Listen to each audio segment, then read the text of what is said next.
नमस्ते, कैसे हैं आप और कैसा है आपका ऑटिस्टिक बच्चा। I hope you people are doing very very fine. Welcome to healthy autism.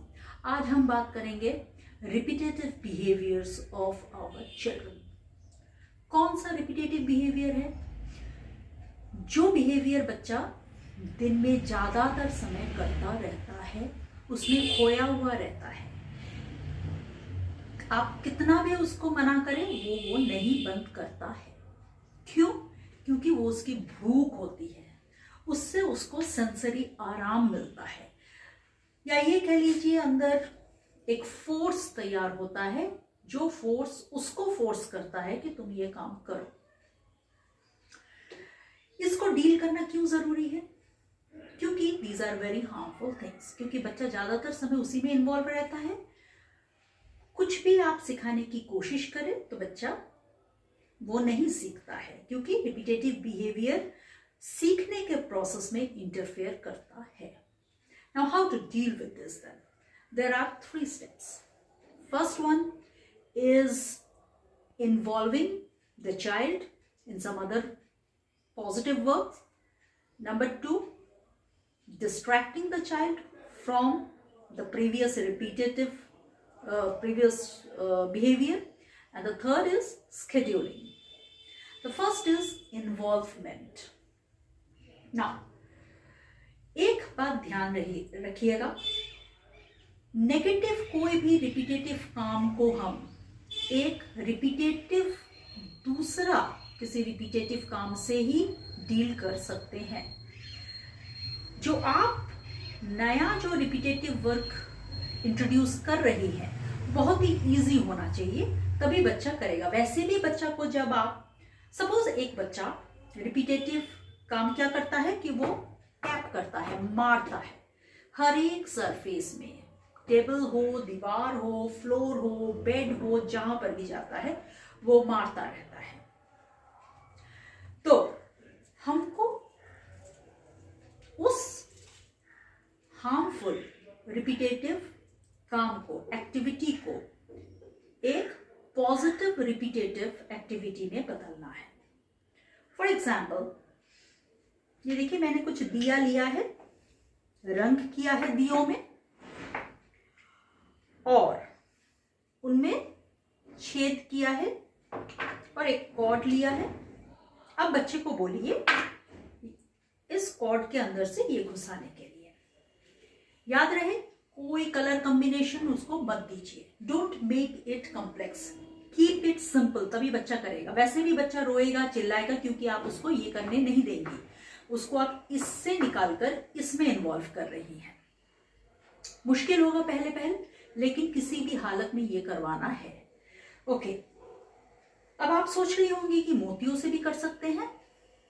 करवा सकते हैं, लेकिन मोतियां छोटी छोटी होती है। लेकिन एक दिया को जब ये बच्चा पकड़ता है छोटे छोटे हाथों में उसके, तो उसके हाथों में आराम होता है। जिस आराम के लिए वो मारता है, उसका सेंसरी प्रॉब्लम है, वहां थोड़ा बहुत उसका आराम मिलता है। तो आराम मिलने से वो चीखने चिल्लाने के बावजूद वो करेगा। तो इस तरह से मेरे पास तो 12 है, आप 25, 30, 50 ले लीजिए। जितना ज्यादा आप लेंगे उतना देर तक आप उसको इन्वॉल्व करके रख पाएंगे। जब बच्चा सब कर लेता है, उसके बाद उसको खोलने के लिए बोलिएगा।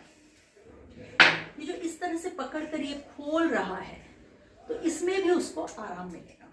बच्चा धीरे धीरे रोएगा, चिल्लाएगा, फिर भी करता रहेगा। नेक्स्ट एक और काम हम कर सकते हैं। इस तरह का एक काठ का मैंने लकड़ी लिया है, मतलब टुकड़ा लिया है, और घर में जो क्लिप्स मिलता है, मेरे पास तो काला ही है, आपके पास अगर कलरफुल है तो अच्छा है। बच्चे को देखिए इस तरह से खोलने के लिए बोलिएगा, यहाँ पर लगाने के लिए बोलिएगा। ये भी रिपीटेटिव है, लेकिन यहाँ पर उसको बहुत सारी मोटर स्किल डेवलप उसकी हो रही है। एक तो यहाँ पर प्रेशर पड़ रहा है, उसके बाद आई कांटेक्ट, हैंड मूवमेंट और आई कांटेक्ट में एक रिलेशन तैयार हो रहा है। ये रहा, जितना भी ज्यादा क्लिप हो सके। This is very simple. इसको कॉम्प्लेक्स मत कीजिएगा, पहले लाल करो, फिर ग्रीन करो, फिर काला करो, नहीं, इसको सिंपल रखिएगा। हो जाने के बाद फिर उसको खोलने के लिए बोलिएगा। इस तरह से आपको 10-15 मिनट इसमें चला जाएगा, शायद 20-25। और बच्चा ज्यादा रोता है तो फिर 30 मिनट तक इसमें बच्चा इन्वॉल्व रहेगा, आप और बच्चा। नेक्स्ट इज थर्ड, और एक काम हम कर सकते हैं। थोड़ा मैंने डीप एक कंटेनर लिया है, इसमें चावल रखा है और इन दियों को मैं इसमें घुसा देती हूँ, छुपा देती हूँ इस तरह से। चुप गया। अब बच्चे को यहां से निकालना है। इसमें भी देखिए बच्चे को आराम मिल रहा है, चावल का जो क्रंचीनेस है वो उसके हाथ में लग रहा है। ओके, अब ये एक हो सकता है कि बच्चा ये करते करते उसको इसका ऑब्सेशन हो जाए, वो हमेशा चावल ही मांगने लगे क्योंकि उसके हाथ में आराम हो रहा है। इसको भी हमको ज्यादा देर तक रिपीट नहीं करना है। चावल को हम सैंड से रिप्लेस कर देंगे। अगर सैंड का उसका ऑब्सेशन हो जाता है तो फिर हम उसको, जिस तरह से हम लोग रोटी के लिए आटा गूंथते हैं ना, उस तरह उसको हम दे देंगे कि पानी लो, आटा लो और तुम उसमें काम करो। तो इस तरह से किसी भी एक्टिविटी को ज्यादा देर तक रिपीट एक ही तरह से नहीं होने देना, उसमें भी हमको काम करना है, हमको बदल देना है चीज को, जिससे कि उसका ऑब्सेशन ना हो जाए। ये हो गया इन्वॉल्वमेंट बच्चे का। नेक्स्ट इज डिस्ट्रैक्शन, मतलब बच्चे को वहां से हटाना, अपना ये जो मारने का उसका रिपीटेटिव बिहेवियर था वहां से बच्चे को हटाकर इस काम में इन्वॉल्व करना। एक है कि आप जितना भी उसको बोले, बच्चा ऐसा नहीं करते हैं, आप हर्ट हो जाएंगे, ये जो आप मार रहे हैं ये अच्छा नहीं है, बच्चा नहीं सुनेगा। एक तो वो उसका अटेंशन का प्रॉब्लम है तो वो आपका इतना सारा बात नहीं सुनेगा, दूसरा बहुत छोटा होगा तो उसको समझ में भी नहीं आएगा। सो आपको वर्बल काम नहीं करना है, आपको एक्टिविटी से करवाना है। जैसे बच्चा जब ऐसा मार रहा है ये करते करते, तो बच्चे का हाथ पकड़कर यहां पर लाना है आपको। जितना बार वो हाथ इधर उधर करेगा उतनी बार उसको वहां से डिस्ट्रैक्ट करके आपको जहां पर काम करवाया जा रहा है वहां पर करवाना है। बच्चा चीखेगा, बच्चा चिल्लाएगा, बच्चा काटने को दौड़ेगा, लेकिन किसी भी हालत पर आपको ये करना है। वर्बली आप ज्यादा एक्टिव ना हो, आप मतलब हाथ पकड़ पकड़ कर जितना हो सके आपको करवाना है। ओके, सो ये हो गया distraction. Number 3 very important is scheduling. सवाल ये है कि 24 घंटा है दिन में, बच्चा सपोज 8 घंटा सोता है, फिर भी 16 घंटा, 16 घंटा कौन कराएगा? आपको शेड्यूलिंग करना है। 1 घंटे में पहला जो 15 मिनट है, आप ये कर लीजिए कि दिमाग में रख लीजिए कि 16 जो घंटा है, हर एक घंटा में हम 15 मिनट, फर्स्ट जो 15 मिनट्स है उसमें हम ये काम कराएंगे। तो जब आप जोड़ेंगी तब आप देखेंगी कि 16 घंटे में 1/4 घंटा आपका बच्चा इन्वॉल्व रहा, वो रिपीटेटिव काम उसने नहीं किया। दूसरा है आपको टीम बनाना है। सपोज उसके पापा के साथ एक टीम बनाइए, उसके दादी के साथ बनाइए, घर में और कोई बुआ चाचा सबके साथ एक टीम बना दीजिए। घर में कोई मेड आती है तो उसका भी एक टीम बना दीजिए। घर में कोई ड्राइवर है तो उसके साथ एक टीम बना दीजिए। अगर बच्चा पार्क में जाता है, अपनों से बड़ों बच्चों के साथ खेलता है, तो वहां पर एक उनका टीम बना दीजिए कि वो लोग थोड़ी देर तक बच्चे को इन्वॉल्व करा सके दूसरे रिपीटेटिव कामों में, इससे निकाल कर। अब यहाँ पर हर एक आदमी अगर अपने ढंग से सिखाने लग गया तो बच्चा तो टोटली कंफ्यूज हो जाएगा। तो यहाँ पर हर एक टीम में से कोई एक टीम लीडर होगा जो कि हर एक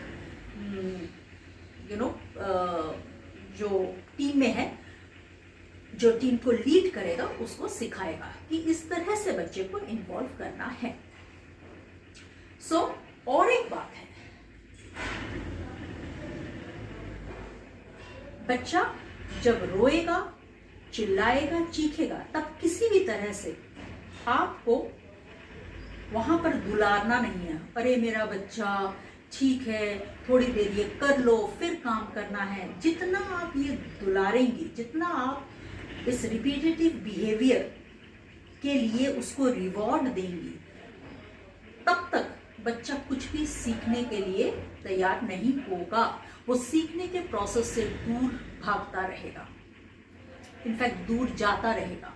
सो ये एकदम गांठ बांध लीजिए, बच्चा कुछ भी करे, आपको वो रिपीटेटिव काम से बच्चे को निकाल कर पॉजिटिव कामों में लगाना है। This is the process how we deal with repetitive activities of our autistic children. बहुत जरूरी है इसको करना, डील करना, क्योंकि इसको अगर आपने डील नहीं किया तो बच्चा सीखने के प्रोसेस से दूर जाता रहेगा।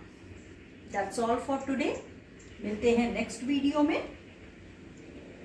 अगर आपने सब्सक्राइब नहीं किया है तो कर लीजिए, शेयर करते रहिए, क्योंकि उन बहनों तक ये वीडियो पहुंचना चाहिए जिनके पास रिसोर्स ईदर नहीं है या फिर बहुत कम है। Stay fit, stay happy. चला।